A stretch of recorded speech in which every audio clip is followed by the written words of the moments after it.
morning, 8 o'clock this September 10th. Thanks for joining us on ARC Rochester. I'm Abby Fridmann. And I'm Dan Schrack. We have a jam-packed 2 hours to get through, so let's run down what we have brewing for you this Wednesday. What would you do if a large amount of money landed in your lap? Be happy. Yeah, spend it all. Just kidding. That's not the best advice. Our wealth advisor will join us for Wealth Wednesday. We're going to talk some smart first steps to take when that sudden money comes your way. Then our Fringe Festival preview continues. This morning, we're getting a sneak peek of 2 upcoming comedy shows, as well as an upcoming event that is fun for the whole family. And then later, a Rochester native is taking his talent on tour, hitting the stage with the legendary Chaka Khan. We'll introduce you to guitarist Jon Dretto and talk about the upcoming show coming to the Kodak Center. But before all of that, let's get a check of the forecast because we are expecting tons of sunshine out there today and warm temperatures as a bonus. Meteorologist Marty Snyder here with us now to tell us what we can expect. Hey there. Hey guys, yeah, it looks like some beautiful weather coming up for us. Yeah, the sunshine is going to win out already. We've been seeing a fair amount of that, and it's a pleasant start, but a cool start. Nothing too far out of the ordinary for this time of day and this time of year. Below average by a little bit for a few places, but otherwise above average for the quality. We'll continue with another nice day today, 73 at noon, probably somewhere in the upper 70s for highs today. Yesterday we were up to about the mid 70s. I think we'll exceed that by a little bit today. Average high is about 76 this time of year, so we'll be above that by a slight amount this afternoon. Tonight, another cool night. So once again, some pretty good temperature swings from the mornings into the afternoons. A lot of these early morning lows down below average by a little bit, but the high is pretty close to average. So it's a wider spread than what we you see on average across this area. We'll be about 76 into Thursday and Friday, and then temperatures into the weekend up a little bit Saturday, maybe a little cooler on Sunday, maybe a slightly higher risk of a shower as we head deeper into the weekend, especially Sunday. And then we could see those numbers rise up a little higher again into next week. 80, not out of the question as we head into the first part of next week. So really not looking bad for a lot of these upcoming days. Beautiful day today, and even some more nice weather to come for the much longer term as well. We absolutely love it. And long term, look at that. Okay, if we hit 81 on Tuesday of next week, what do we do? Well, I think we need to bring the show outside. I think it needs to be like class outside when you're in school. I think we need to do the show outside. How about the ice cream party too? We've been talking about the ice cream party. Can we at least kind of melt the two together? Let's make it happen, some right? Sandwiches? Absolutely. So on Monday then, will you be able to tell us with 90% certainty whether we'll be at 80? You want to know that for Tuesday at least? Yeah. Well, I mean, Monday's close. That's within in No, but on Monday, will you be able to better gauge what definitely. to expect temp-wise Tuesday? Yeah. Okay. Well, what if it comes into 78? Still a nice day. It's still nice. It's still nice, but you know. So do we just do the show outside on Tuesday? Well, I don't. We're doing it outside. We'll do it live. Do it outside. Marty. What does it mean, play us out? We'll do it live. All right, thank you. Sure. Oh boy. All right, we'll go off the top now. Start out with some things that have grabbed our interest, and I will start things off today. What are you doing on Halloween this year?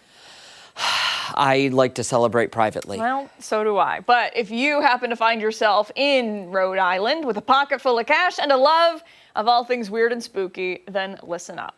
The house that inspired the Conjuring movie franchise is set to go up for foreclosure auction in just a little over a month. If I had $1 for every story I did on the Conjuring house, the Conjuring film series, or anything involving Ed and Lorraine Warren, I'd probably have enough money to actually pay for this infamous house. Mm-hmm. Am I sick of talking about it? No. Are you sick of hearing about it? Probably. If that's true, mute your television for like 4 minutes. The 3-bed, 2-bath, 8.5-acre property will go up for auction on Halloween, fitting for a place known for that haunted history. I won't dwell on the story behind it here at all. If you're unfamiliar with the Conjuring series, where have you been? There are 9 movies in this so-called universe. 4 movies for the Conjuring series, 3 on the haunted Annabelle doll, and 2 based on The Nun. There is also the book, The Demonologist, written by the real-life Ed and Lorraine Warren. Highly recommend if you've never checked it out. What, you seem scared? No, I didn't know The Nun was part of the Conjuring series. It most certainly is. Wow, okay. Okay, so the house, though, one of the biggest elements involved, and it is up for auction. In the 70s, a family moved into that home and started to experience some paranormal activity. Paranormal researchers Ed and Lorraine Warren were called in to help get rid of the spirits, especially when violent incidents began to happen in the home. The family ended up moving out about 10 years after, but those who purchased the home since have paid a pretty penny for it. One even paying as much as $1.5 million for that piece of property. Unfortunately, due to issues with that owner, the town council did not renew her entertainment license. She ended up defaulting on her mortgage payments, which ultimately led to the closure. So, the question is, who's going to end up with this piece of property? Anyone can bid on it. That being said, those in charge of the auction say they anticipate they'll have hundreds or even thousands of people interested. He said he thinks there will be builders, investors, or fans of the series. Either way, there are people who say the property is still very much haunted. If you haven't seen the pictures, I highly recommend checking them out online. It looks just like it did in the film. And, I'll be honest with you, it kind of looks like the layout to my house. I'm like clicking through the photos and I'm like, that looks like my living room. That looks like my dining room. Little freaky, but that's okay. It's probably built the same time. Can you knock it down? Like say I know nothing about this. I don't care about the Conjuring movie. I want that property because my dream home would fit well there. Am I allowed to knock it down? Have you seen the movie Poltergeist? Well, that's what I'm asking. I wouldn't risk it. Okay. I wouldn't. So just don't buy it then, right? Well, I mean, buy it and just don't do anything with it. Or let people go visit. I don't know. I don't know. People, it's an attraction. You spend a night People there? go, and would I don't know, maybe. Yes, you would. I'd think about it. You'd have to. Listen, if you did, I would. And I don't know if I've ever actually shown her before. But the one time I got back from vacation and Daniel gave me You my should own be wearing personal gloves. Annabelle doll. And I put a little sign on her that says, "Super haunted, do not touch." And that is really so that people don't think I have a weird obsession with Raggedy Ann dolls. Mm-hmm. When you look at that, I feel like we should be hearing the music in like a small child in the back. Ring around the rosy. Isn't that Nightmare on Elm Street? I don't know. Okay. No. Well, they have their own little song, I guess, in that one. But I get what you're putting out there. Yeah. Okay, you stay there. Does she have to? Yeah. She didn't want to. It's alive. All right, let's move along to mine this morning. Mine is certainly not as scary. It's a story out of Letcher County, Kentucky, and it might be one of the wildest and most heartwarming rescues you've ever heard. A nurse saved a raccoon's life using CPR. Oh, I thought you were grabbing the doll. No. Okay. So I thought you were possessed for a minute. So here's how this played out.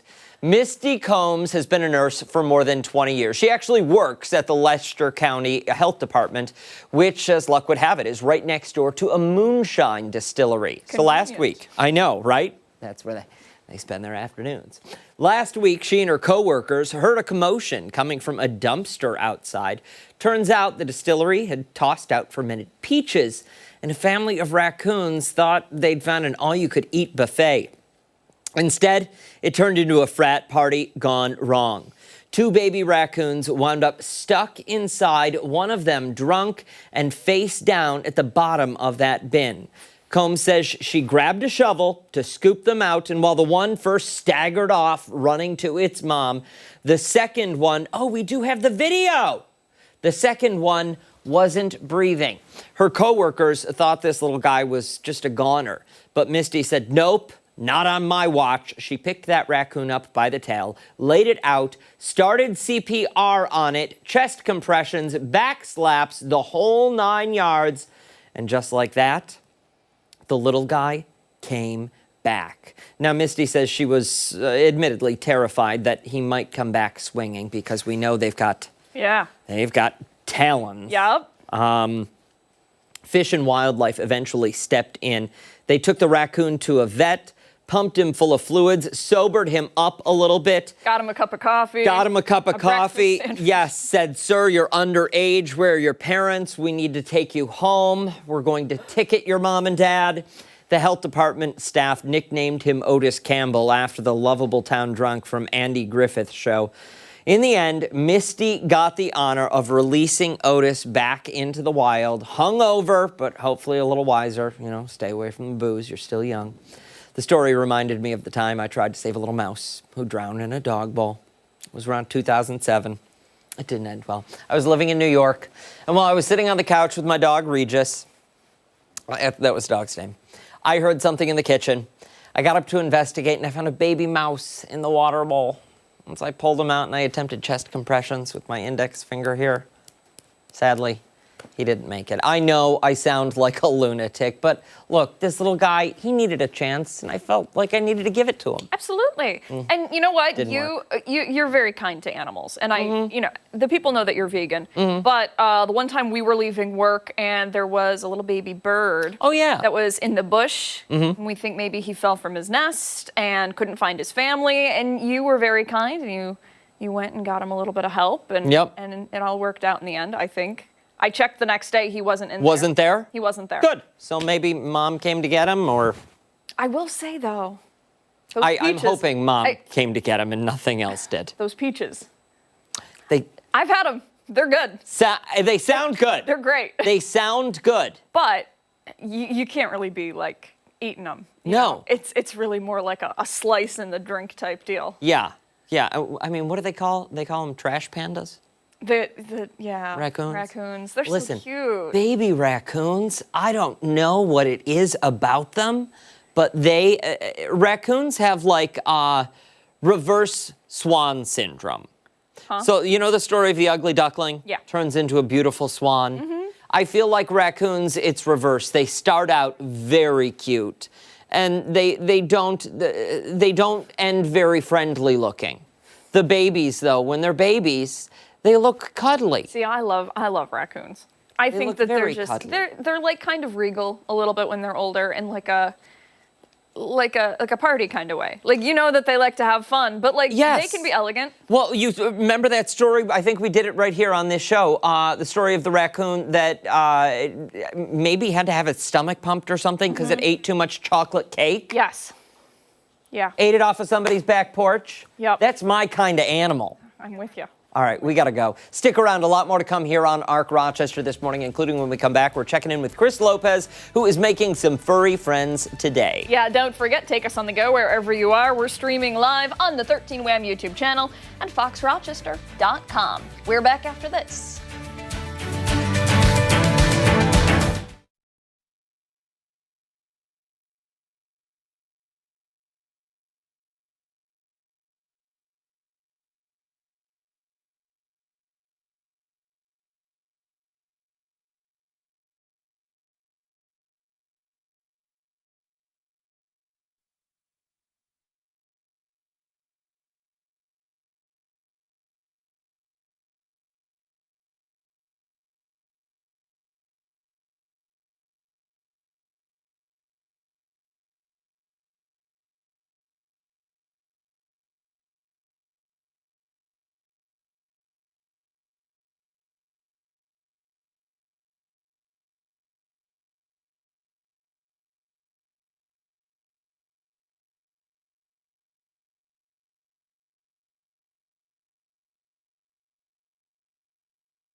Hey, there's a brand new animal sanctuary in Macedon that just opened its doors. The local nonprofit called Freedom Farmhouse is already home to plenty of four-legged friends. Chris Lopez is live there this morning getting a first look at the new space and meeting some of the animals. Last time we checked in with Chris, he had a goat eating his shoe. Yeah.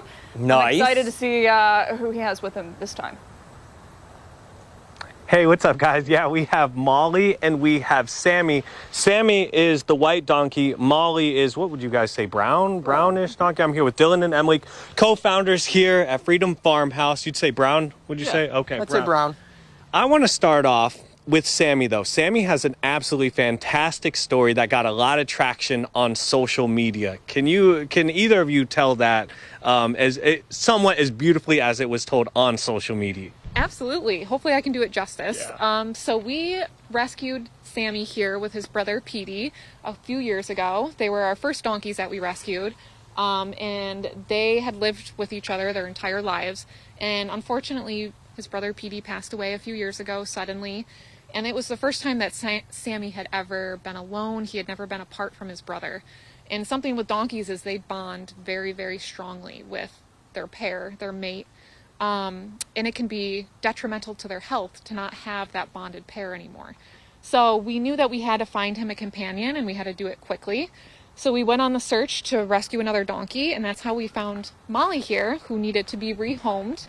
And after meeting her, we knew that her temperament was probably a good match for Sammy. And when we brought her to the farm initially, we, kept them in separate pastures so that we could slowly introduce them to one another. And it was the sweetest thing to witness because Sammy would come out from the barn every morning and go up to the fence to see Molly, and they would spend the whole day side by side on the other side of the fence, just like walking with each other, sniffing each other. And when we finally fully introduced them, it was just kind of love ever since. They've been like such a great bonded pair, and it was so heartwarming that he could, finally be not stressed out or sad over the passing of his brother anymore. Yeah. And she's just been a great companion for us as well. She's been a wonderful donkey and a great friend to him. So it all worked out in the end. And how old are both of them roughly, would you say? We think Sammy is in his mid-20s. Okay. Molly's a little bit younger. She's about 14 years old. And what's it like raising goats or taking care of goats amongst the goats, the cats, the dogs that you guys have? I would say the goats are definitely the naughtiest. Okay, yes. The donkeys are probably the most easygoing, surprisingly. They're very laid back and they're just so lovely to be around. They're super social, so. And what about animals drew you to this? Because, to open up a sanctuary, to take care of like a dog or a cat, it's one thing. But to open up a sanctuary and have donkeys, have goats, have 15, 16 different cats. That's huge. That's a lot of work. What about animals draws you to that work? I've always been a huge animal lover. I actually got my bachelor's degree in animal behavior. And I think it's always been wanting to help those that can't help themselves and give a voice to those that don't have one. That's always been kind of my passion in life, is to help those type of animals, so. And Dylan, I want to go to you. You do a lot of the handiwork around here. This is a very beautiful pasture, by the way. This is all done by you. Yep. To take this on as well. You guys recently just got married. Did you know, right off the bat, she loved animals? This is probably the direction that this is going? Yes, I did, and I'm happy to do so. I like doing this kind of stuff. It's kind of just my passion, I guess, is kind of saying yes and trying to create some dream for other people. And I also fell in love with the dream, and I love animals, and I know she's loved animals since she was a little girl. And hearing everything about her childhood, how she used to take care of squirrels and birds and all these wild animals that, she just wanted to help, and she still did it. The other day she rescued an owl that had an injured wing. It's beautiful to be able to provide and help with her take care of animals and go on this journey. What's the future looking like for you guys? You just opened like a month and a half ago. You guys already have a lot of animals here, but you're looking to add more. We definitely want to rescue more farm animals for sure, and we want to continue to expand. So with our community support, I think we'll be able to rescue a lot more animals in need. We need to build more shelter spaces. Our barn renovation is going to be a pretty big project because it needs a lot of work. But I think that's going to be really important in order to take in more animals in the future. And how can someone find you guys on social media? You guys already have a huge following. Yes, we are Freedom Farmhouse on Instagram, TikTok, and Facebook. There we go. So. FreedomFarmhouse.org. There we go. Yep. And that's where you can also donate, I believe, as well. There's a link you guys can click on to donate and help out Freedom Farmhouse. We're going to have information about Freedom Farmhouse on our websites, both on 13wham.com and Fox Rochester. Stay tuned at about 8:40. We got more animals coming up for you guys. Stay tuned. More animals coming our way. All right, Mr. Lopez, we appreciate it. All right, don't go anywhere. When we come back, this morning's weather trivia. Yeah, McLean will join us coming up on the other side of the break.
Welcome back. Mark is here giving us a look at the sunny skies today. We also have weather trivia. I feel like the Maytag repairman. Yeah, nothing to do. Put the feet up back there. Everyone goes a little bit. That's why you buy a Maytag. Never heard of that? I mean, maybe. It's why you buy a probably don't run that Maytag many because you'll commercials never anymore, have right? to call the repairman. Right. Okay. That was like get the it. running joke. Their appliances were so good that you didn't Yep. ever have to. I don't think we had those in the house. Oh. I think it was like I mean, listen, whatever though, was left behind. it's 2025. Yeah. People are calling the Maytag repairman now. Yeah, nothing lasts, Nothing for lasts. more than a year or two now. So speaking of mechanical things and things that didn't last for very long, this satellite only went for about 78 days. This is our weather trivia question for today, and asking about in what year was the first weather satellite launched and put into service by NOAA? Ooh. How about that? So the satellite era. I mean, everybody Okay. remembers Sputnik, right? Yep. Yep. Okay, so that was like the first one that actually went into outer space. Yep. Okay, but when was the first serviceable NOAA weather satellite? This Got was it. Tiros 1 was Yeah. the name of it. I think I know too. Cool. So we'll have a look at that answer coming up at 9 o'clock right here on ARC Rochester. That's 70 what days? How many days? it went 78 days 78 in service. days. Yeah, and I think that was the expectation. I don't think that was beyond what they thought they were going to get out of it. I mean, think about the technology back then. I mean, this thing had, it was old. Old technology. Yeah. I almost gave away the answer right there. Wouldn't be the first. It wouldn't be the first Nope. time. No, it definitely wouldn't be. But you know what those satellites look for? They look for weather action. You want to read that out, Dan? Can you see it?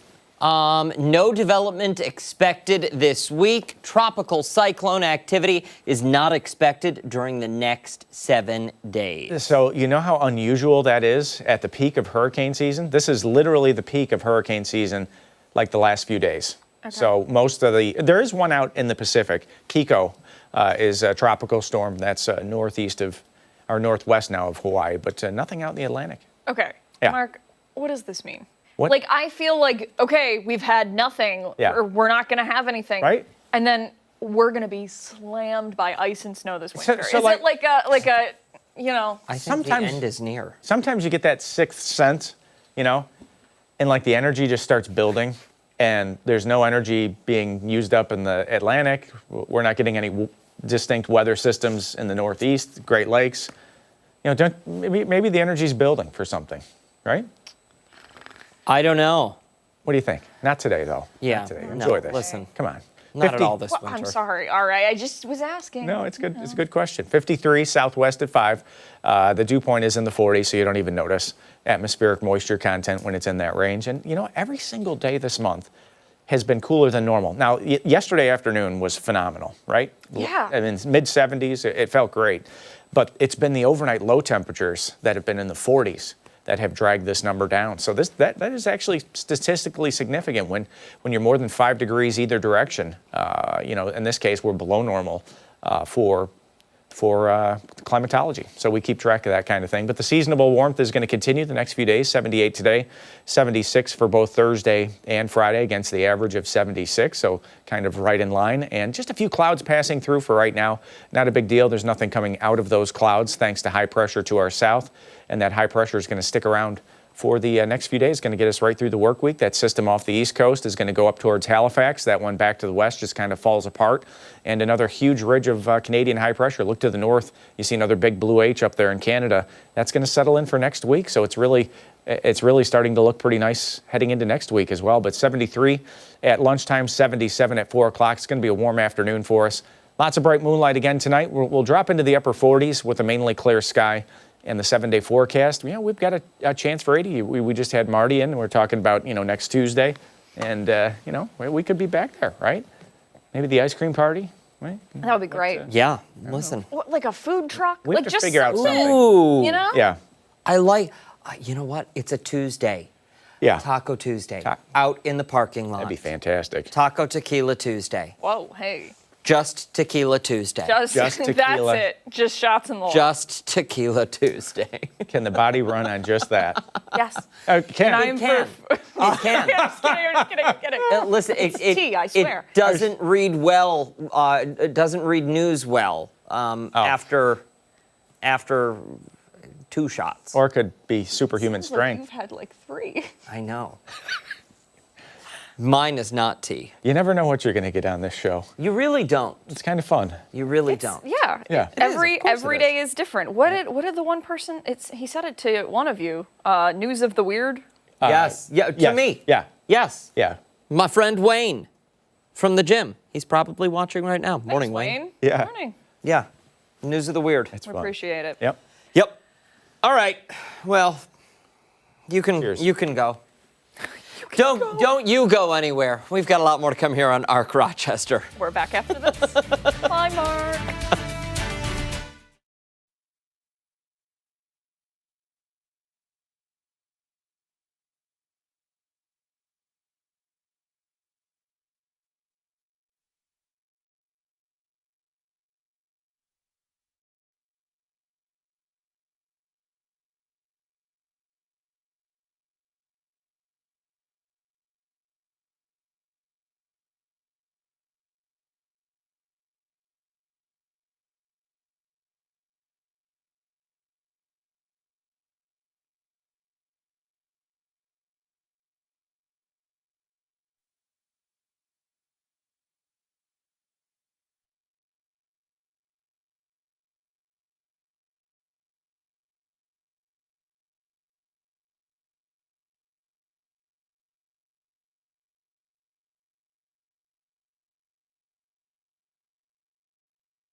Wednesday morning. Thanks so much for staying with us here on Arc Rochester.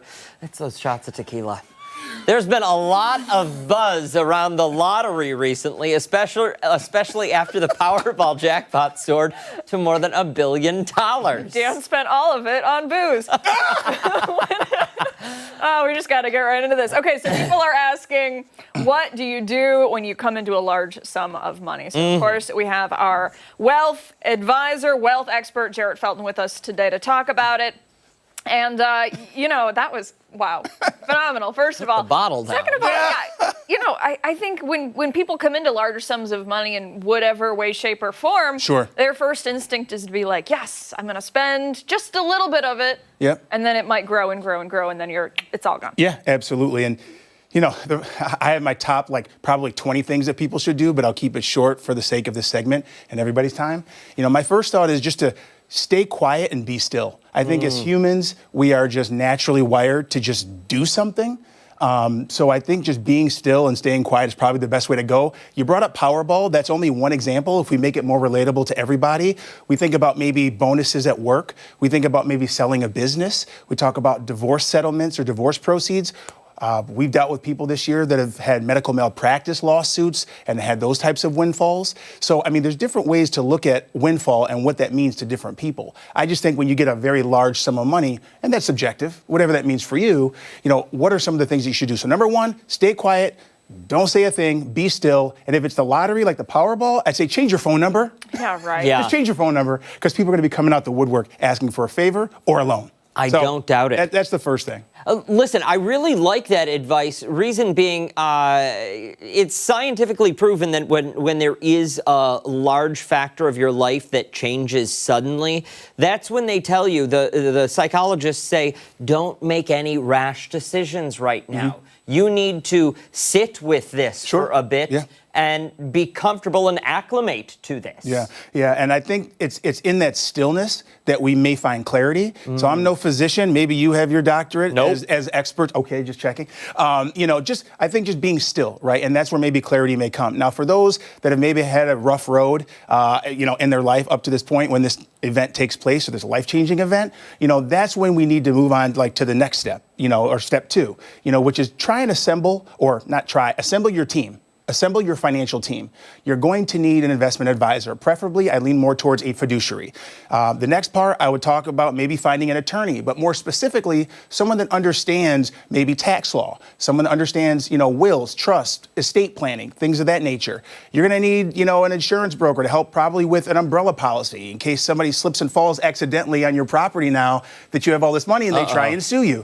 There's a number of different things that I've seen. So, I would say assemble your financial team is definitely number two. You got to just do it. You got to do it. So I'm at home. I'm sitting on my pile of cash, quietly sitting on it. I have my attorneys. I have my team. Yep. What comes next? Yeah. So the next thing I would say is with the help of your financial guide, if you will, or that fiduciary that you hire, investment.com if you need some help, I would say start looking at some of the debts that you may have accumulated. A lot of people in America, as we talked about on the segment here, have a lot of credit card debt or revolving debt, whatever that looks like. Credit cards, hard money loans. You just don't want Tiny come knocking at your door trying to take out your kneecaps because you can't pay it back, right? So we want to take a look at, hey, no judging. I've heard all sorts of stories. I've been in the business 21 years, guys. Bear with me. Why is his name got to be Tiny, though? Because he's big. They always are. You already know. So taking a look at those bad debts and maybe thinking of eliminating them, but with the help of the financial guide that you now have in your life.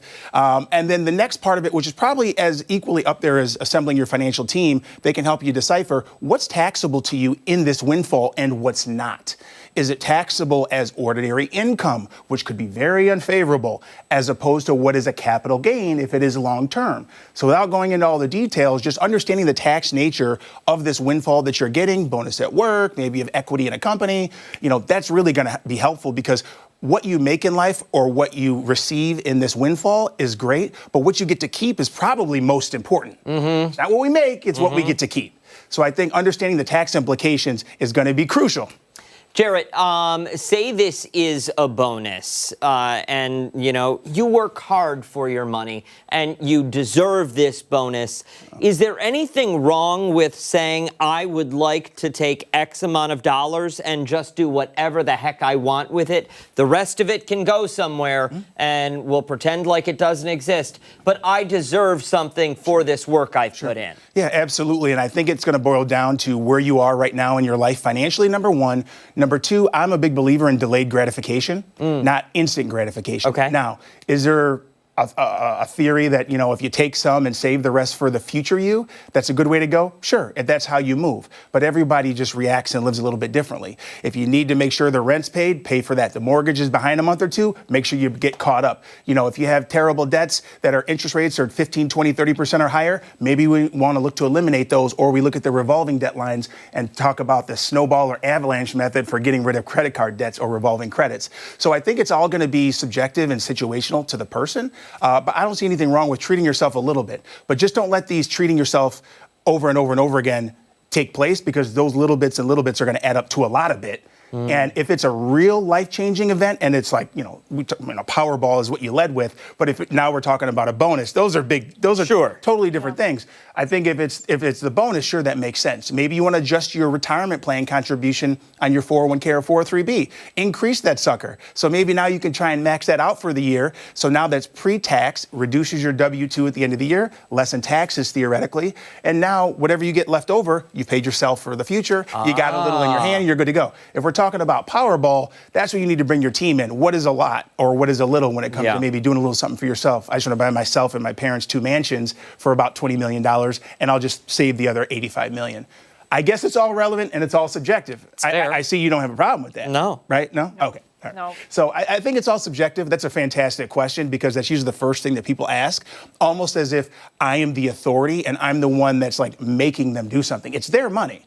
Right? I'm just here to kind of help guide them. That's what my team does. We're like bowling with bumpers, riding a bike with training wheels. That's really all that we are.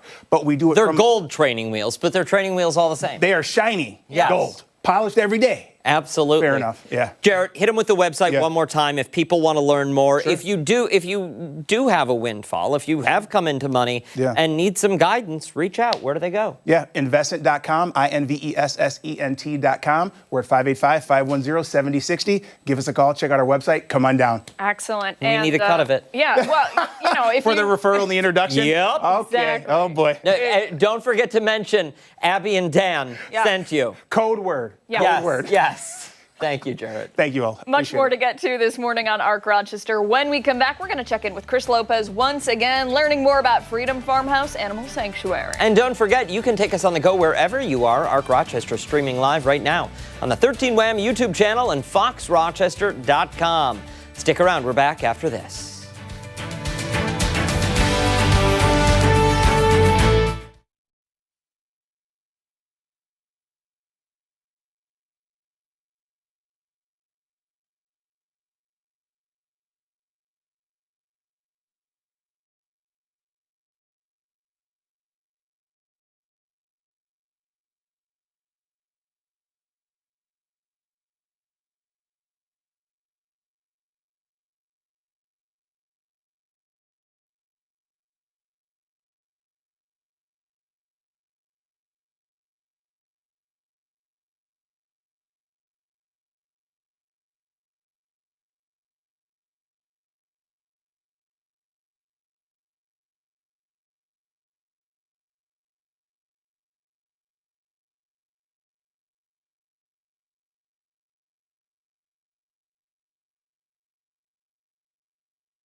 Welcome back. A local animal sanctuary recently opened its doors in Macedon. Yeah, Freedom Farmhouse is a nonprofit dedicated to providing compassionate care for animals and inspiring the community to do the same. Chris Lopez is live there this morning, learning all about that mission. Hey there, Lopez. Hey, what's up, guys? A new addition to the family. This here is Buster. I'm here with Emily and Dylan of Freedom Farmhouse. When did you guys get Buster, and then how did he show up here? So Buster kind of got us. He showed up back on our property in the beginning of June. So in just a few months, he's made enormous progress. He was very fearful of us at first. And he was pretty beat up. He had some battle wounds on his head, and he was very emaciated. So we took some time to slowly get to know him, and we started feeding him, and he turned into the biggest love bug. He is gigantic. I don't know if the TV is doing him justice right now. He is a gigantic cat. How old do you think he is, roughly? When we took him into the vet, they estimated probably on the younger side, so maybe 1 to 3 years He's old. got a lot to grow then. You used to work at Lollipop. You've also been at a zoo before in Colorado as an intern. How has those experiences, those job experiences, helped you with what you're doing today at the sanctuary? They taught me so much. So it was really ironic when we first moved in here. When I was working at Lollipop, I actually started managing their working cat program, which was to rehome feral cats to barn homes. And that was when we moved onto a property with all our barn cats. So it was actually amazing because I was learning so much about feral cats at work, and I could apply that to our feral cats when I came home. So, do you have any advice for those? Cats are everywhere around this community. Do you have any advice for people that see cats showing up to their house, their apartments, or anywhere on their land at all? How to take care of them, or at least kind of treat them correctly? Maybe not take them in, but help them out a little bit. Yeah, I think the biggest thing with cats, especially feral cats, is respecting that they don't necessarily want to be pet. So giving them space, but also feeding them consistently. That can bring a lot of cats around to at least being comfortable around your presence. Buster perked up when it came to feeding there. Dylan, how are the cats around you? You said sometimes they're a little bit skittish whenever they go around you. They prefer Emily over me. I'll say that. Is it because of the food? She's always feeding them? I feed them too, but they don't get as excited, I don't think. And so this is your guys' home here. And all of the cats, they live here, they stay here. How is it like when you guys are, it's 8 o'clock at night, you're trying to chill out, but you got 15, 16 cats around? Honestly, our cats they've gotten into a routine. So by the time 8 o'clock comes around, they know it's dinner time and they know it's time to go to bed. So they all will just follow me into their bedroom. We tuck them in for the night, and then by the next morning you'll hear them waking us up for breakfast. So. And you guys had a grand opening about a month and a half ago, late July. How did that turn out for you guys? It was an amazing turnout. It was more than we were expecting, and we're just so glad that we had so much support, not only just in our local community, but people from out of state came as well. That to me is insane, for people to show up from out of state to here in Macedon. You guys have such a huge social media presence on TikTok, on Instagram, on Facebook. What do you think that says about people and their attitude towards what you guys are doing, helping so many animals? I think there's just so many people out there that love animals, and they want to be able, even if they can't directly help animals, they want to help people that can help animals. So we're just very grateful for all of that support. And how can people help you guys out? You can go to our website, freedomfarmhouse.org. We have a few different ways to donate, or you can follow our social media handles, which are all at Freedom Farmhouse. There's ways to donate on there as well. And then we're going to have information on 13 WHAM as well as Fox Rochester as to how you can help or learn more about Freedom Farmhouse. I'm going to send it back to you guys in studio for now. Check out Buster, man. It's the bestest Buster. I think of Buster Douglas, greatest upset in boxing history. That's what I think about. He's got gigantic paws to match. I think of Dust Buster. Oh, look at, come on now. Oh, Chris, he likes you need the to microphone. take him home. Chris, I think you've got a friend. Wants pets, please. He doesn't. He's not even Chris listening doesn't to us. feel like talking to us. Yeah, Chris it's didn't even okay. come into the station today. No. by the way. No, I noticed. I noticed. Just like I don't need to deal with you people anymore. Well, whatever. It's fine. Stick around. When we come back, we're learning more about some upcoming shows coming to the Fringe Festival that will have you laughing all night long. We're back after this.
It's day 2 of the Rochester Fringe Festival, bringing more than 600, count 'em, 600 performances, including music, acting, comedy, to guests of all ages. A few of those shows are coming from an improv and sketch comedy group. This morning, we're learning more about the Guilt and Mirrors improv show and the Roustabouts. Joining us now, we have producer Adele Fico and the owner of Focus Theater, Roger Sutphen. Good morning to you both. Thanks for being here. Good morning. Good morning. How are you? We're great, and we look forward to the Fringe Festival every single year because, like you said, there are so many shows, a little something for everyone, or a lot of something for everyone, I suppose, including comedy. So tell us a little bit about the show. You or B? Okay. The Roustabouts is Adele's creation. But what I'd like to say about the Roustabouts is we put together a cast of varying age groups, and they range from like 20 to 60. And it's surprising because the 20-year-olds didn't even know what vaudeville was. And all of a sudden, they're out there being great actors, doing pratfalls, doing pranks, and it's really something to see how they came to life with not knowing exactly what it was. Listen, some people are born performers, right? Right. Absolutely. Adele, tell us what the show is about. Oh, it's sketch comedy, so think SNL. All right. Mm-hmm. So I think we have 20 sketches in this show. Oh, wow. Yeah, I know. Some are little, some are big, and they're all, we hope that they're all funny. We hope that the audience loves all of them. We have everything from situations with daughters and mothers in assisted living places to my most favorite sketch is our last sketch, where it's all about clowns and silliness. And we have, oh God, Raj, help me out here. Lassie, we do a takeoff on Lassie. We do a takeoff on Nancy Drew. We go back to a lot of TV shows, Charlie's Angels. Charlie's Angels. So, we kind of picked up a lot of old things because we're old timers, she and I. Well, I am anyway. Well, we both are. Yeah. So we just, it was kind of like we leaned back on our own past and brought things forward. So. And what we thought was entertaining and what we thought we could put a twist to. And so people are going to walk in and they're going to see a little of this and a little of that and a little of this. You might not like this sketch, but you love this next one. So, you know, that's what we're hoping to provide, a really jam-packed evening of entertainment. I mean, it is jammed, okay? It sounds excellent, and you know, I love that you shared your favorite sketch. I'm sure that people are going to be on the edge of their seats waiting for it. Tell us about the performers. You said all different ages. I imagine they're very hardworking folks. Oh my God, they're the most beautiful people in the world. First of all, they are all incredibly hardworking. They're so dedicated and they're so committed, and they want it to be fabulous. And nobody is like slacking off going, no, I don't want to get up on a Sunday morning at 8:30 to be at rehearsal, because, you know, you have to get into rehearsal spaces when you can. They're really great. We have 4 women, 2 men, and Raj is making some cameo appearances. Oh, Yeah, very- just a few. Is that against your will, Raj? Yeah, she dragged me into it. Hey, How can you say no to that face? Come on. It's hard. You- I did try to say no to all the costumes that she created, but hey. You own a theater, though. I know, but costumes? I'm used to improv, where you just get up on stage in black and you It's just not do. that. No. Okay, it's like costumed. I'm big with the That was wigs our and biggest costumes. argument, was costumes and Yes. props. Do you have Wow. wigs? Yeah. Yes. You're wearing wigs? No, I'm not. Oh, okay. Can we get him a Maybe wig? next year? You know what, Dan? I'm all about it. Listen, I said, look, if you're going, you might as well go all out, right? Right. Well- Go big or stay home, right? Yes. Yep. You're going to love it. Please come. Please come to the show. Listen, I think we're going to have to come and see the show. Tell us a little bit more about the favorite, because I think that's what we had photos of the clowns. Yes. Can you? No, I can't give Okay. it away because it'll be a spoiler, All right, and I okay. don't want to do that. Then for the Timmy one, or the Lassie one, does Timmy fall in a well? Oh, God. Or are we? Did you read our script? No. I'm. Timmy falls in a well. Timmy yes. fall- again? I'll say again. Ah, Okay. that kid. And Lassie, of course, comes to the rescue. It's probably, I could never read the sketch without, read it without laughing. Really? Let alone see it without laughing. They're hysterical in this. And Timmy is, and Lassie, who's played by Jessica DeMart, it's a wonderful physical comedy. She's all over the stage. All over the stage. As Lassie. Yeah. I mean, she's up, she's down, she's rolling over, she's on her hind legs, she's just, yeah.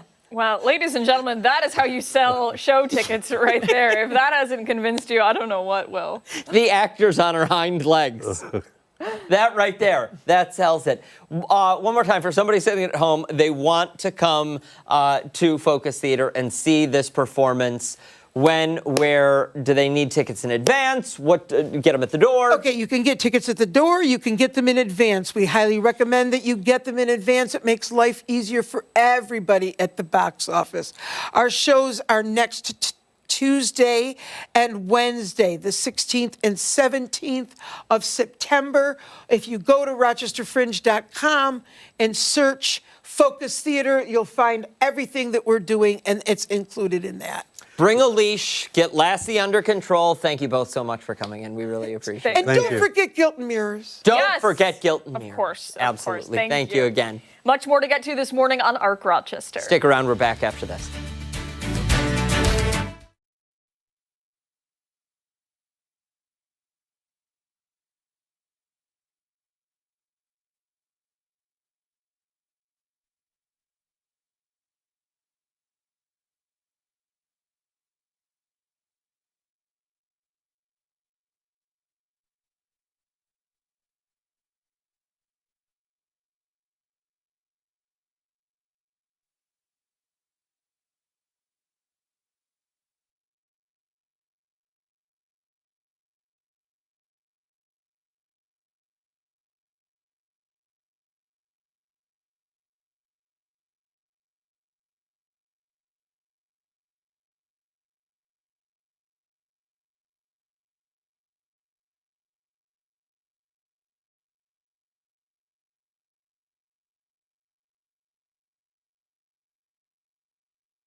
Much more to get to this morning on Arc Rochester as we continue into the 9 o'clock hour. Stephannie Joseph will be here breaking down some of our top political stories. Yeah, she joins us now from the live desk with a preview of what we can expect in the next hour. Hey, Steph.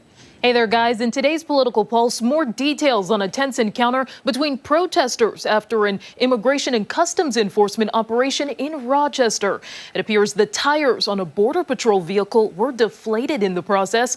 We'll hear a firsthand account from a legislator on the ground as all of this was going on. That's all coming up in our 9 o'clock hour. Arc Rochester returns after this.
A threat.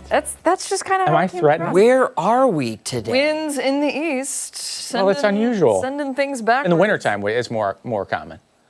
Yeah. Thanks for joining us this morning, whatever this is. I'm Dan Schrack. It's September 10th, and this is Arc Rochester. It's weather chat. It's weather Weather chat with Mark. With threats. I'm not the one making the threats here. You don't do this weather chat right Look now. at those eyes. Oh. Maybe we should just start with some trivia.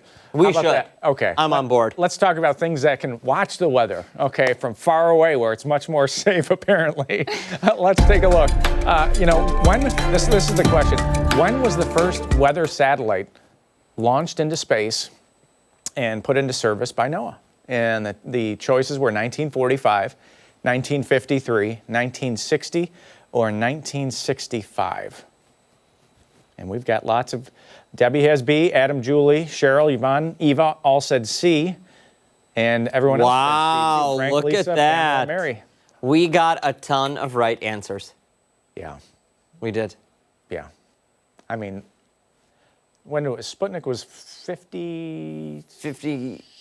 Ashley, 58? we'll phone a friend. Sputnik lasted no time at all. No time at all. And this No one, time at all. You know, How these long were all did he very last? experimental. So this one only lasted 78 days in service. But we were, for the first time, able in 1960 to actually see with TIROS 1 what the atmosphere looked like from outer space. We never, you know, we could never see farther than the human eye could see, and we could never get weather farther away than, you know, you'd have to call somebody. Yeah. There was no internet. There was none Yeah. of that back then. So 3 months, 90 days.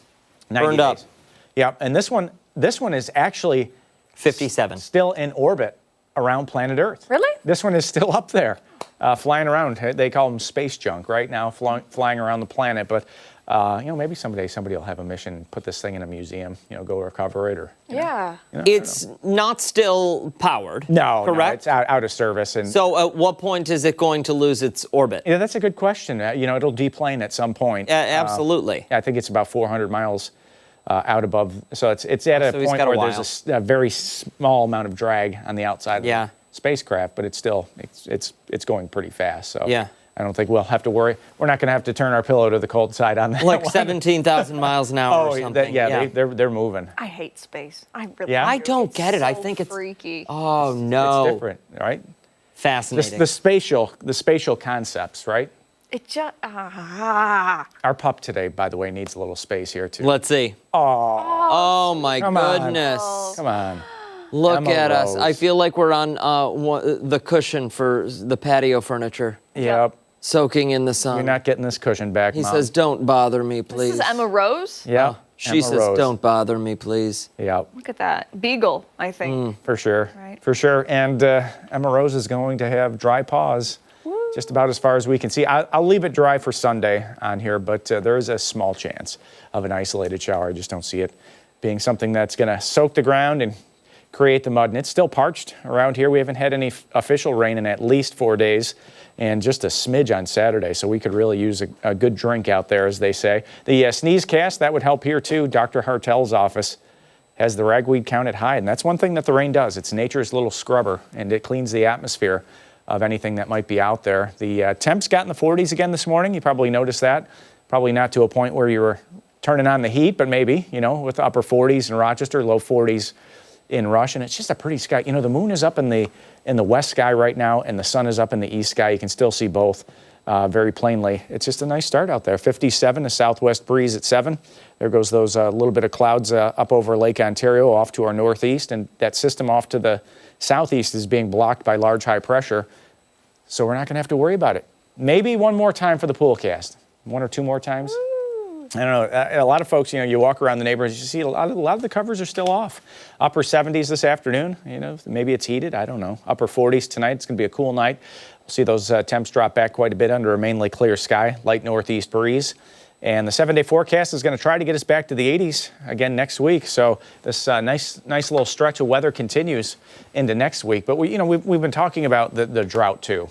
And a lot of areas in and around Rochester in moderate drought. So this is one of those topics. You don't want to see this go another 2-3 weeks. It goes from an agricultural drought, which is, you know, topsoil conditions, plants drying out, that kind of thing, and it'll go down to a hydrological drought. And that's where if you have a well, the water table starts dropping down in the ground because of the lack of rainfall. You don't want to see it get to that point, because that's more of a long-term condition. That's much more difficult for weather to resolve. Yeah. Yep. All right. Any chance that we're going to get, you predict substantial rain at some point? Not in the next 10 days. Usually it takes a large weather system like a hurricane or something like that off the East Coast to kind of come up and break up these and weather we've got patterns. nothing out there, no action. Which is very surprising. At the peak of hurricane season, it's been, thankfully, I guess, it's been a dud this year. We have had some big hurricanes, but they just have not been landfalling hurricanes. Aaron was a very large storm off the East Coast that kind of just went up and churned up the ocean and got out of the picture. But yeah, it's been a bit. It, all in all, I think when you look back at the summer we had, Yeah. it was really nice. It was. Not long enough, at least in my book. Like, Yeah. I could take 6 months of it, but like the sunshine, the Yeah. heat, the humidity. Yeah, we sat back, and meteorologist Scott Hetzko, and we looked back through some of the weather records, and at one point, when we looked in early August, we had 25% of the thunderstorm activity that we had compared to last summer. So, Wow. I mean, last summer was incredibly quarter. busy. I mean, it Wow. was tornadoes, it was severe thunderstorms, it was, you were always looking behind you. Yeah. One of Yeah. those over-the-shoulder deals. Every time I walked into the forecast center, I was like, what is it? What's Yeah. coming? Wild stuff. Yeah. All right, McLean, thank you. We appreciate it. Yeah. All right, much more to get to this morning on Arc Rochester. When we come back, we're previewing an upcoming Fringe show, perfect for the kiddos. Hey, and don't forget, you can watch us on the go wherever you are. Arc Rochester is streaming live on the 13 Wham YouTube channel and foxrochester.com. Don't go far. We're back on the other side of the break.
Our Fringe Festival previews continues this morning with something just for the kids. They come from a pair of sisters bringing circus tricks, physical theater, and clowning around. Yeah, the ticketed event, The Returns, happens this weekend at the Spiegel tent, and then they return the following weekend to Parcel 5 for the free show, Jam Side Up. We're joined now by the co-director and performer, Josette Lapine. Good morning. Thanks so much for joining us.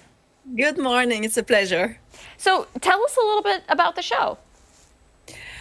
Oh, so we are clowns. So we play. It's about laughing, and the returns department.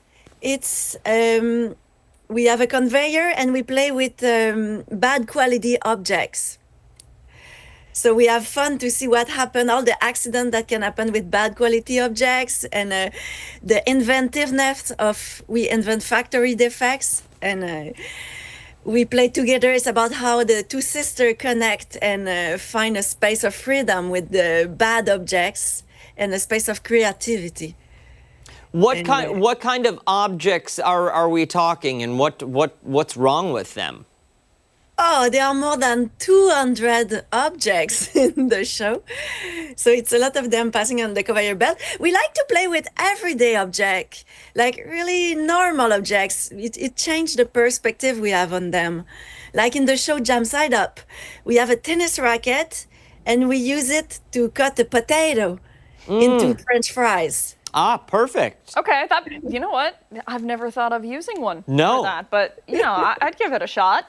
And tell us why this is great for kids. Well, it's great because they see many things they will never see again. It's another way to be alive.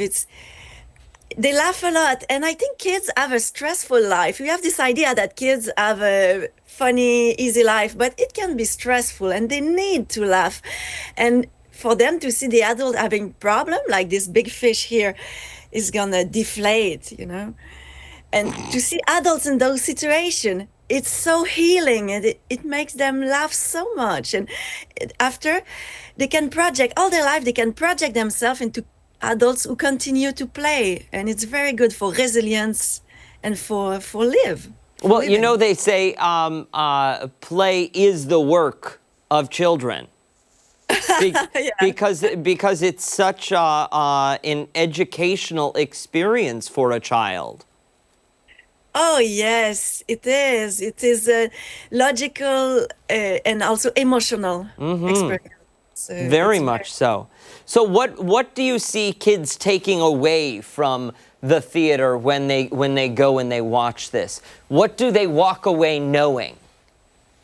Well, every person walk away with something different. That's the magic of art, because it's not educational. It's something everyone see themselves like in a mirror and pick what they need to pick. But many kids pick about a bad quality object and environmental issues and things.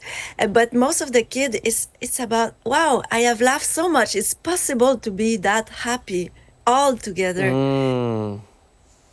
That's good. It is, yeah. It sounds like a fantastic show, not just for entertainment reasons, but for the educational and inspiring elements as well.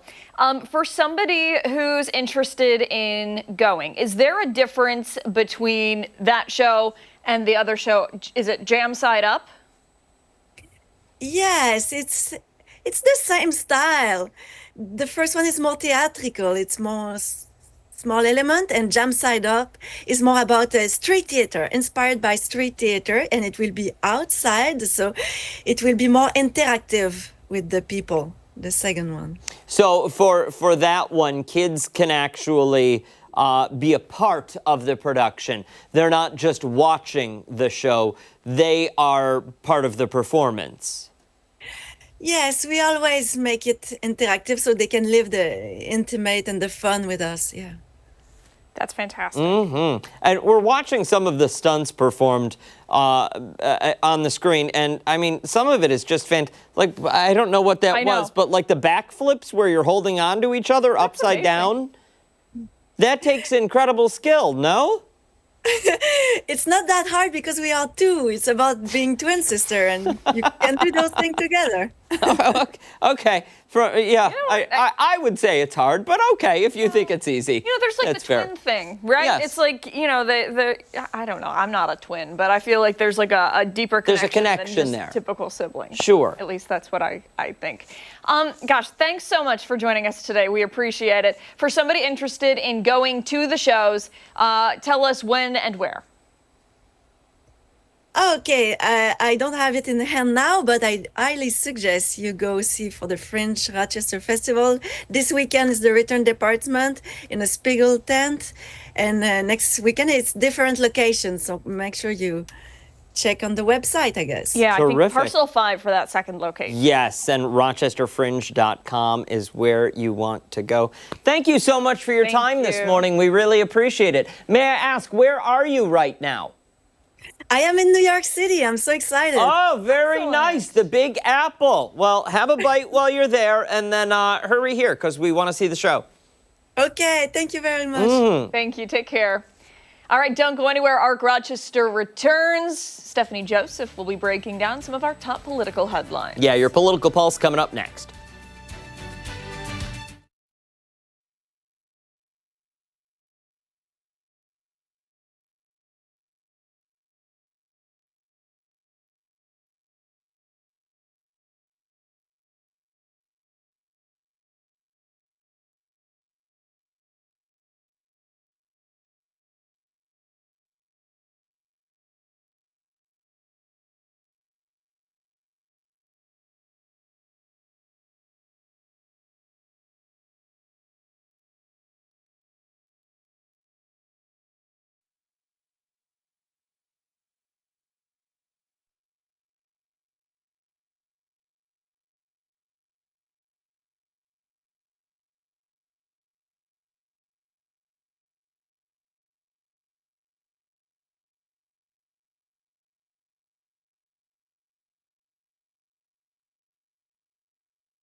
It's time for a political pulse check on ARC Rochester. Today, we're continuing to follow the presence of federal agents in Rochester on Tuesday morning. Several people lining Westminster Road in the city's Park Avenue neighborhood. They could be heard chanting "ICE out of Rochester" as some carried signs in protest. While details on the investigation are limited, federal officials say Border Patrol was assisting ICE's enforcement and removal operations. As that was happening, a Border Patrol vehicle was damaged. Our cameras had actually captured video of that vehicle with 4 flat tires. Those on scene say the agents were after men working on a roof. I showed up today at a call from the New York Immigration Coalition as an attorney out of concern that there needed to be official warrants. This is a private residence, so we just want to make sure that everything is happening within the bounds of the law. They're here putting on a roof, trying to make $1 and paying taxes on that dollar. And ICE was here bothering them. So I came to bother ICE. In a statement, the chairman of the Monroe County Republican Committee condemned the protest as, quote, completely disgusting. He went on to say, in part, the ICE agents were, quote, just doing their job to uphold the rule of law. For a firsthand account on everything that unfolded on Westminster Road, I'm joined now by Monroe County legislator for the 17th District, Rachel Barnhart. Good morning to you. Good morning. And I will give you a second to respond to the chairman in a moment, but I do want to start with what exactly happened. How was there a large presence of people who knew about this operation going on and were able to meet the Border Patrol agents as they were on scene? Sure. I mean, we know that ICE has been in our community. We know that in Rochester and Buffalo, ICE has been grabbing roofers, detaining roofers for over immigration issues, deporting them. This has been happening a lot. To my knowledge, this is the first time in Monroe County that local immigration groups and Metro Justice have activated people to actually come to a site to bear witness. And that is what happened yesterday. I started getting messages. I saw Facebook posts early in the morning around 9:30, and I live very close by. And so I got in my car, went over there, and there was a crowd quickly forming. And honestly, as I was walking up to the house and saw the 2 men sitting on the roof, my heart was breaking. They were stranded. The agents were in the backyard, and there really was no mob. There was no confrontation. It was a lot of people just watching in front of the house. Nobody came to ask anyone to move. People were there to watch. And I want to ask if you had seen anyone either taken away in handcuffs at all. Were the roofers still on that property? Sure. Well, we know from other reporting that one roofer had been taken away before the crowd got there, but the other 2 were on the roof. And it's probably a good thing that they were on the roof because it wasn't easy to get them to come down. So we do know that one roofer was taken away, apparently had been in the United States for 25 years, is expecting a child. And there are reports that these men were legally authorized to work. But we know that ICE is, that due process is a real problem, and thus the concern from so many citizens. I want to get to something that you mentioned just a second ago, the term political mob. For example, that was used in the statement from the chairman that we had just shown earlier. And not only that, but I believe that your tweet was also quoted by Congresswoman Claudia Tenney. Let's see if we can pull that up here, her response. In it, it says in a portion that she was calling for an FBI investigation. Some individuals here, Republicans specifically, believe that matters may have been taken too far with that Border Patrol vehicle being damaged. What is your response to that? Sure. I mean, I think if we're focused on tires being slashed instead of human lives, we've really lost the plot. But let's be clear. Nobody should be slashing tires. And no one condones slashing tires. But that does not define the event, and it does not make it a mob. 100 to 200 people gathered yesterday to bear witness to human rights violations that have been taking place all over this country. Not one person was arrested. Not one person was injured. You saw elected officials, labor leaders, clergy, neighbors, activists peacefully gather The fact that someone slashed the Border Patrol agent's tires does not make this event less peaceful. This event was about human beings, and if you want to focus on slashed tires over human beings, we have different values. And I think another point to make here is whether or not something like this could happen again. As you had mentioned, specifically with the Trump administration, one of the focuses is immigration enforcement. And with Rochester being considered a sanctuary city, it has been targeted specifically. We know the border czar has been here. Do you think that there may be other instances where people may show up to protest similar operations? Yes, and I think that's a really good question. We have seen similar incidents to what happened in Rochester across the country, and we're going to see more of them. And maybe some of them won't be as peaceful. We've got a situation right now where the Supreme Court essentially just said it's okay to racially profile groups of people who are speaking Spanish and who are Hispanic and who are working low-wage jobs. This is going to create a Wild West situation in our country, and it's going to be very dangerous for everyone involved. It's not good. And I do think you're going to see Americans continue to come out and protest these activities, and hopefully they will remain peaceful. But this is not good. This is not a good situation at all. And I'm wondering what you're hearing from constituents, or maybe being on the ground yesterday, what did you hear from people collectively about what was going on, or just the state of things in the country right now? Yeah. Well, I know that my constituents and the people that I represent are very, very angry about the Trump administration's mass deportation efforts, the lack of due process, the trampling on constitutional principles. My constituents are very, very concerned about what's going on, about the authoritarian consolidation of power into the executive branch. And that's why they showed up yesterday. I did recognize many of the people I represent, but this is a community that did not vote for Donald Trump. The city of Rochester, I think only 20% of people voted for Donald Trump. People are outraged. They will continue to express their outrage, and they're looking for their leaders to join them. It was great to see the entire Democratic state delegation for Rochester yesterday at this house on Westminster. It was wonderful to see other leaders in the community there. And the message is clear. We stand with you. We stand with our immigrant neighbors who have done nothing wrong. The majority of people being deported have not committed any crimes. And remember, Donald Trump keeps changing the rules on who is illegal in this country. There are people who came here the right way. There are people with open asylum applications who are checking into their court dates, and Trump has just pulled the rug out from under them. So just because the federal government says you're illegal doesn't mean that you're illegal. It doesn't mean that you weren't trying to be here, making a life and following the rules and seeking pathways to citizenship. And so people have had enough. They're speaking out.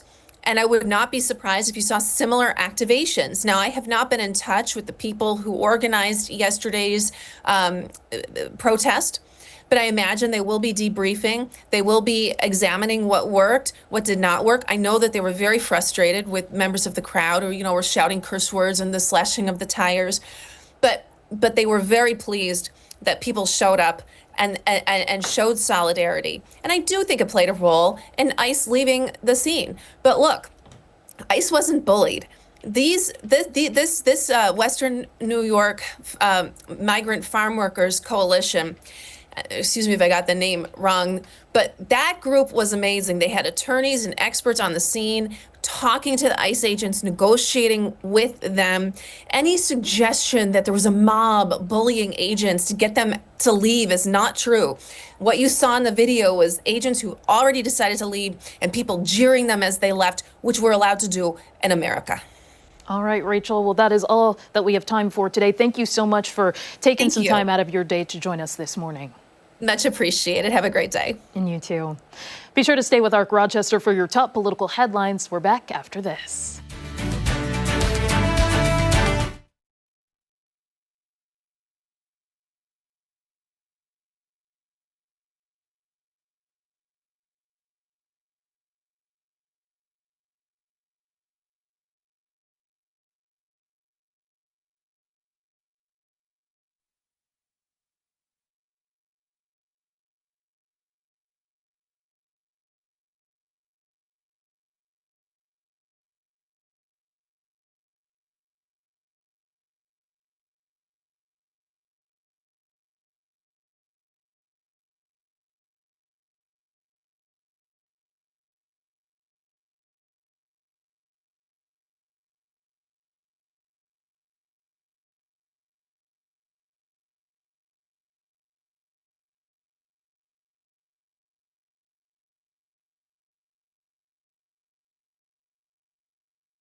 9:31 this Wednesday morning. Thanks so much for sticking with us here on ARC Rochester. It's time now to take a look at some of the stories that have people talking today. Yeah, we'll start with food stories. An upcoming food release has people wondering if it will actually be finger-licking good. Okay, so the fast food chain KFC is releasing flavored jelly beans. Yeah, okay, so if you've ever craved a candy that is flavored like chicken, then this is for you. No.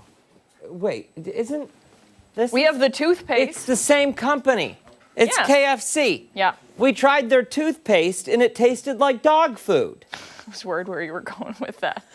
What did you think I was going to say? Something I can't say on TV. Oh, yeah, dog something else. Yeah. It was gross. The questionable product is in partnership between the restaurant and Frankfurt Candy, which is known for teaming up with other brands like Clausen Pickles. The jelly beans will come in 3 different flavors: fried chicken, sweet corn, and gravy. Yeah, they're set to be released next year, just in time for Easter. So we're going to have to wait a bit to taste test them. We didn't order them, did we? You can't order them yet. Okay. Not available yet. I really hope... Set an alarm. Oh, I hope you forget. It just sounds so nasty. It really, really does. It does. And the toothpaste, like, sorry to KFC, but you know that it was awful. Yes. That Straight was up awful. That was we know what we're doing, and you guys are going to hate it. Yeah. It was a bold move. Jelly beans are going to be just like that, too. Yeah. No thanks. Pass. Move along. All right. We're going to talk about a woman who took to TikTok to share the sights and smells that she had on a recent flight.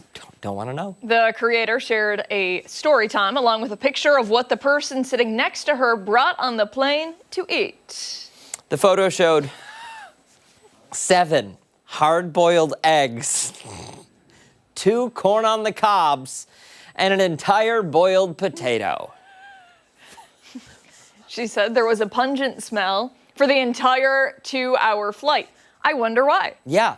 People in the comments questioned how she sat next to them for so long and didn't say anything or gag. Others were expressing sympathy with the hungry flyer, saying she shouldn't make a scene over other people's food, the way it smells or the way it looks. When I first went to college in New York, there's a famous hot dog place called Gray's Papaya. Okay. Were you eating hot dogs at this point or no? Okay. No. But I went there as a surprise for my family. On Christmas break, I brought them all hot dogs, and I put them in my carry-on. I'll tell you what, that plane stunk. I was embarrassed. Daniel. That I was genuinely embarrassed, and JetBlue, that was me, if you remember that flight. That's awful. From 2003. Okay. Yeah. Okay. That was bad. It sounds bad. That sounds really... It stunk like hot dogs. And I'll tell you what, that smell doesn't come out of your clothes easily. No, I believe it. Going back to this lady, though, what do you think? Jerk or justified? Jerk or justified? Listen, she was going for her protein goals. Okay. I'm not going to knock her for that. Mm-hmm. The boiled potato, I don't care. It doesn't. What's that smell like? Yeah. A potato? Yeah. And what was the other thing? 2 corn on the cob. 7 corns on the cob.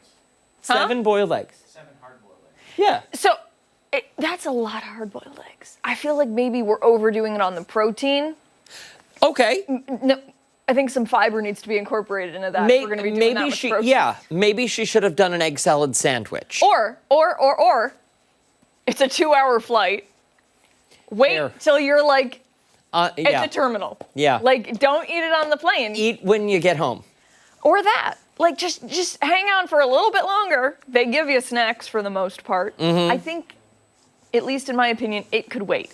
To me, that is like the same level as microwaving fish at work. Yes. Yeah. It's just, why would you do that? Or go to Hudson News, get a protein bar. There you go. You know? Protein shake. bar and a Celsius. Call it a day. Yeah. Sheesh. All right, let's move along. Another TikToker, because everyone's a TikToker these days. Including you. Yep. Has gone viral for a unique way he said goodbye to a cheating ex. He hired a mariachi musician to play while his ex packed up and left their formerly shared apartment. The video shows him sipping champagne, smiling next to the musicians, while his ex hauls boxes, TV, and other things to a U-Haul. People have taken to the comments to say that it was a genius move. Others said this was a new level of petty. People even used this as a way to share their own petty ways of getting back at an ex. Okay, wait, he's a cheating ex. Yes. No, it's not petty. One commenter saying they changed their ex's account on their shared Netflix account to cheater and put restrictions on it so they could only watch kids shows. That's kind of good. Another one said they printed out proof that their partner was cheating and plastered it all over the house before their family came over for dinner. Okay, listen. The person cheated, you get what's coming to you. You know, if you're not adult enough to say, listen, this is not working for me anymore, and I don't want to work on it, I want to go next door and visit our neighbor, then you do that. You don't cheat. Like, you don't do that to somebody. Ashley posed the question, have you ever done something petty to get back at an ex? I'm curious to know. For you. No. Never? No, I don't think petty. No. Well, you don't think petty. Yeah, no, I'm nothing like that. No. Have you ever tried to get back at an ex? No. No. For what? I don't know. Maybe they did you dirty. Well, yeah, that's why they were dumped. Yeah. But like for me, when it's over, and there's no more contact. There is no, I'm going to reach out to you in 2 years. It's like, it's done. Yeah, Bridge is burned. Don't care. Yep. Have a good life. Doesn't matter. Like, and here's the thing, okay? I am like a really hard person to get rid of. It takes a lot to like get me. Like a cockroach, ladies and gentlemen. Exactly. Or like mold. You know how hard it is to get rid of mold? Asbestos? Yes. That's me, baby. Yeah. I'll just keep coming back. It takes You know what a lot they to get say. me to go, though. And then I'm gone. Fool me once, shame on you. Fool me twice. You can't get fooled again. Can't get fooled again. And that's all That there is what they say. to it. Stick around. We've got a lot more to come here on Arc Rochester, including when we come back, we are sitting down with a Rochester native that's headed on tour with a music legend. Yeah, and don't forget, take us on the go wherever you are. We're streaming live on the 13 Wham YouTube channel and foxrochester.com. We're back after this.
2022, welcome back. Next month, the Queen of Funk, Chaka Khan, will take the stage at the Kodak Center. Fans will be pleased to notice a Rochester native by her side. They certainly will. Guitarist Jon Dretto is a part of her worldwide tour, playing some of her greatest hits. He joins us this morning to talk more about the upcoming show right here in Rochester. Thanks so much for waking up bright and early. We appreciate it. Thank you so much. I'm a bit of a nocturnal animal, but... Yeah, we understand these hours are not really conducive to the lifestyle of a musician, but you woke up, you're here, you're promoting a great show, and you're a Rochester native, so you have to say good morning to your neighbors, right? Yes, absolutely. Good morning, Rochester. I am forever indebted to you and all that you have ever done for me. I've gotten nothing but an immense amount of support and a countless amount of shoulders to stand upon. So thank you endlessly. Wow, beautifully said. All right, so let's get into it then. Let's talk about how you got started. So you're from the Rochester area. How did this all begin for you? Well, this began before I was born somehow, right? My father owned Music Lovers Shop for about 30 years, and he was an integral part of the music community even before then. But he sold the stores when I was 2 years old in 2000. I was born in '98. So I didn't start playing until I was 6. So he was still buying and selling instruments, and one day he brought home this old beat-up acoustic guitar. He was going to sell it on eBay or something. And I saw it sitting there. I'm sitting just in amazement that this object exists, right? And it allows someone to take ideas out here and share it, amplify it, So the very next day, he kind of caught on that I showed interest in that. He brought home a miniature guitar, 3/4 sized. The day after that, no lessons or anything, I'm out at the end of my driveway while he's at work. I'm 6 years old, unsupervised. And I'm just strumming the guitar like this, and I got a sign that says guitar $10. And my father pulls down the street and he goes, I got to break it to this kid that it's not, John, it's not that easy to make a living in music. It's going to take a long time. And I cut him off right there. I said, Dad, I made almost $5 today. And right then and there, I knew that this is something that I really, really wanted to do. That's kind of incredible. And I mean, you proved Dad wrong right away there. Sorry. Dive in a little bit to touring with Chaka Khan, a legend, an icon. How did you get that gig, and what has it been like? So I was scrolling one day while I was uploading a video. I was just kind of killing some time because you got to be on the app while the video uploads. And this video pops up of Chaka saying, hey, I'm going out on a world tour. I want a young, hot guitar player that's fiery, that's got energy. And I'm sitting there going, wow, what an opportunity for someone. But I don't know if it's for me, So it doesn't matter who we are. We all have that voice inside our head, right? For whatever reason or whatever capacity that may be. So the long and short of it is I had waited until the last minute, and I had submitted 2 of her songs. I learned them in about a couple hours, sat down, one take, set the camera up, one take all the way through both of them. And a few hours later, they hit me back and said, you're the one. Wow. Only a few hours later? Same day. That's When you know, incredible. you know. Yeah, this is true. Right? Oh my gosh, amazing. And so now you're on tour, and every night, I'm sure it is just, you're living your dream, right? I am. It's incredibly humbling to share the stage with not only Chaka, who is, to say a legacy artist is such an understatement. What she's done for music, for women in music, is just so profound. But the band, I've been jamming with the local music scene for so many years, and it was my real first time playing an arena show where it's not like I'm very used to improvising everywhere, and that's just not how these shows go. You play your parts, you can have your fun, but for the most part, you stick to your parts because it's a Chaka Khan show. People want to hear the record, but they want to hear energy. They want to hear something that the last show didn't hear, right? So you can always sink deeper and deeper into that groove, and that's really been one of my, not biggest challenges, but one of the most rewarding places to spend my effort is just playing the parts and forever sinking deeper into that groove. That sounds like an absolute blast if someone were in your shoes. The show is October 1st at Kodak.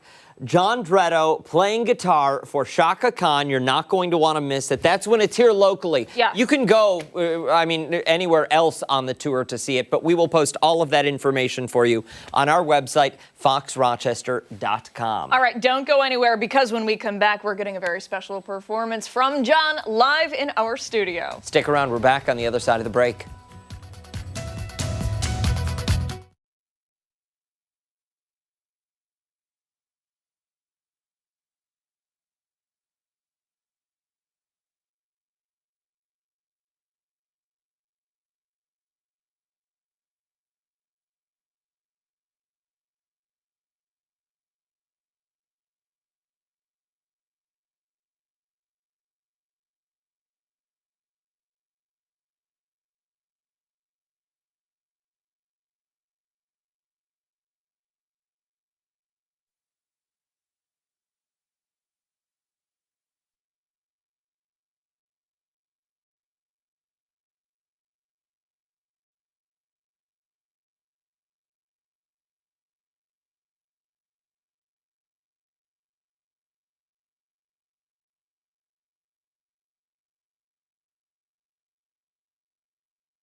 $9:50 this morning. We are back right now with more from Jon Dretto, who's getting ready to go on tour with the one and only Chaka Khan. But before that, he is performing for you right here in the Arc Rochester studio. We're really, really excited. Jon, what are you going to be playing for us? I'm going to be playing a song that I wrote about my personal struggle with mental health.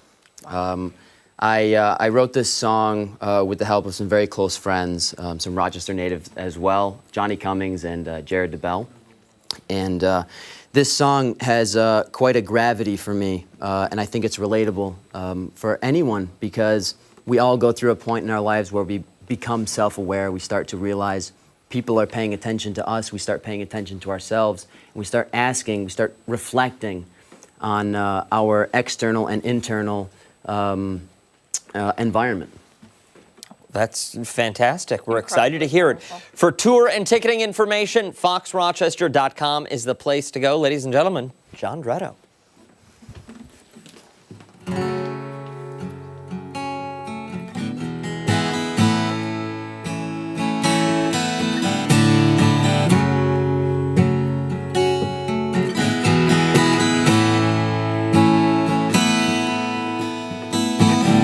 Is this heart that's going numb, all a part of growing up? We search for answers will never come. Pray to a God that never cared enough. Holding out from better days, and all the pain just stays the same. When did this dream become a nightmare? An endless road that's going nowhere. Feels like I'm going nowhere.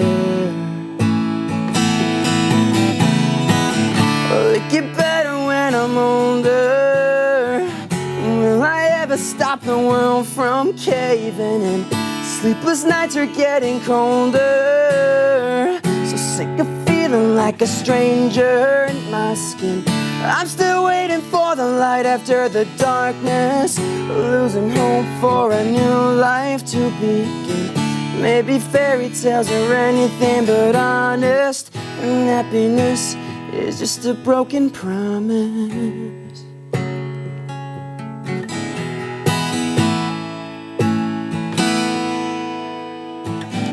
Now my soul is wearing thin, left to die with innocence, climbing castles made of sand, reaching for any way to feel again. Oh, I just wanna feel again. Will it get better when I'm older? And will I ever stop the world from caving in? Sleepless nights are getting colder. So sick of feeling like a stranger in my skin. I'm still waiting for the light after the darkness, losing hope for a new life to begin. Maybe fairy tales are anything but honest, and happiness is just a broken promise.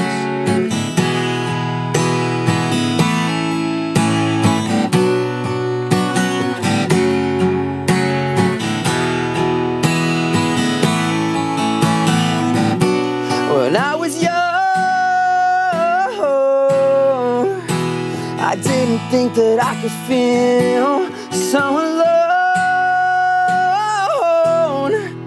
Now I'm caught in the undertow. Will it get better when I'm older?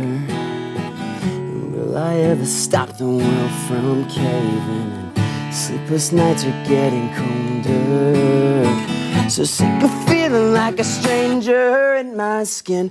I'm still waiting for the light after the darkness, losing hope for a new life to begin. Maybe fairy tales are anything but honest. Happiness is just a broken promise.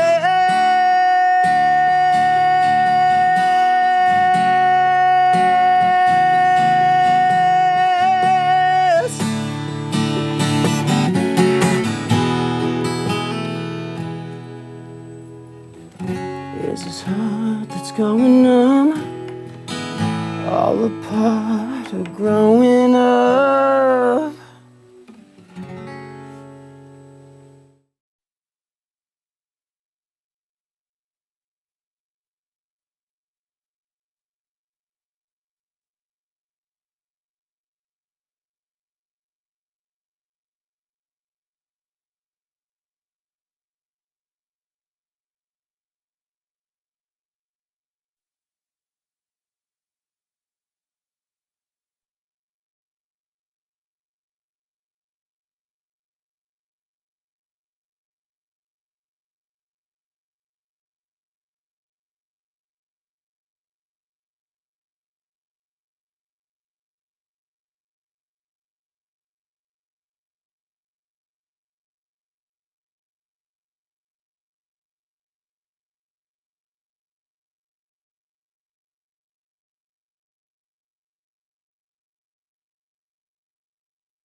Welcome back. Time for our final thoughts of the morning here on Arc Rochester.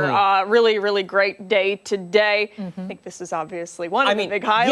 Yes, Come on now. jam-packed show, tons of Fringe Festival stuff, but nothing beats the live music. Jon Dretto, one more time. Find all the information on foxrochester.com. Wake up with us tomorrow morning at 4:57 on 13 WHIM, right. ABC. Much more live local news coming up later today for 13 WHIM News at midday. Steph and Mark will be there. Bye. See you then.